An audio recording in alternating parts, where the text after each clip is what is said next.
अनुसूचित जातीतील उपवर्गीकरणाच्या विरोधात आंबेडकरी समाजाच्या वतीने अहिल्यानगर शहरात मोर्चा काढण्यात आला। यावेळी मोठ्या संख्येने आंबेडकरी समाज बांधव मोर्चात सहभागी झाले होते।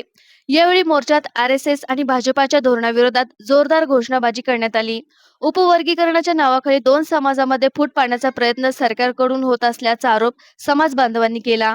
शहरातील भारतरत्न डॉक्टर बाबासाहेब आंबेडकर यांच्या पूर्णाकृती पुतळ्याला पुष्पहार अर्पण करून शहरातील मुख्य मार्गावरून हा मोर्चा काढण्यात आला। सगळ्यांना प्रथमतः क्रांतिकारक जय भीम। आज आम्ही इथं डॉक्टर बाबासाहेब आंबेडकरांच्या स्मारकावरती सगळ्यांनी या मोर्चाचा जो ऑगस्टचा मोर्चा आहे विरोधाचा त्या संदर्भात इथं येऊन सगळ्यांनी इथं उपस्थित राहिलो। डॉक्टर बाबासाहेब आंबेडकरांच्या स्मारकाला आम्ही पुष्पहार अर्पण केले आणि आता मला असं वाटतं की हा मोर्चा आमचा पूर्णपणे सक्सेसफुल आहे।